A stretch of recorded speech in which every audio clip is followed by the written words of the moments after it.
अगर आप भी चाहते हैं नए वीडियो एवं नए ऑडियो देखने एवं सुनने के लिए तो हमारे गोल्ड स्टूडियो चैनल को सब्सक्राइब जरूर करें एवं बेल आइकन दबाना ना भूलें।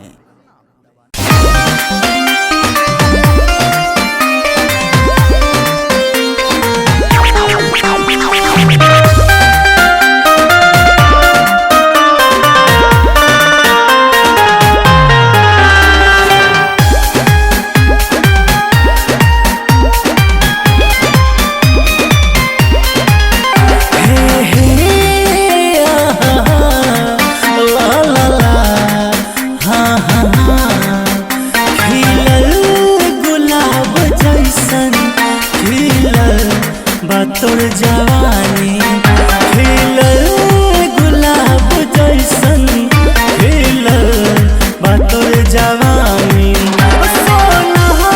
के जैसे दहिया अपन कहर लगावे नहिया देख के पागल भइल बानी खिलल गुलाब जैसन खिलल बा तोर जवानी खिलल गुलाब जैसन खिलल बा तोर जवानी।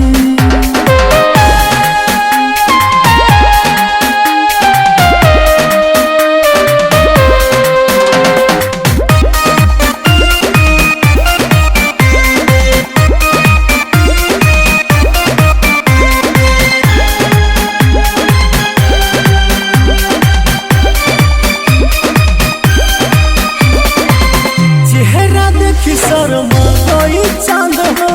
गजबे रूप के गोराई महुआ में रस भरल मकई से ओइसे उठ के ललाई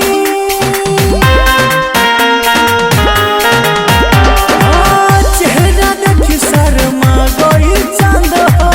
गजबे रूप के गोराई महुआ में रस भरल मकई से ओइसे उठ के ललाई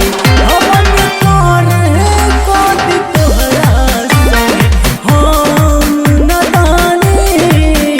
खिलल गुलाब जैसन खिलल बा तोर जवानी।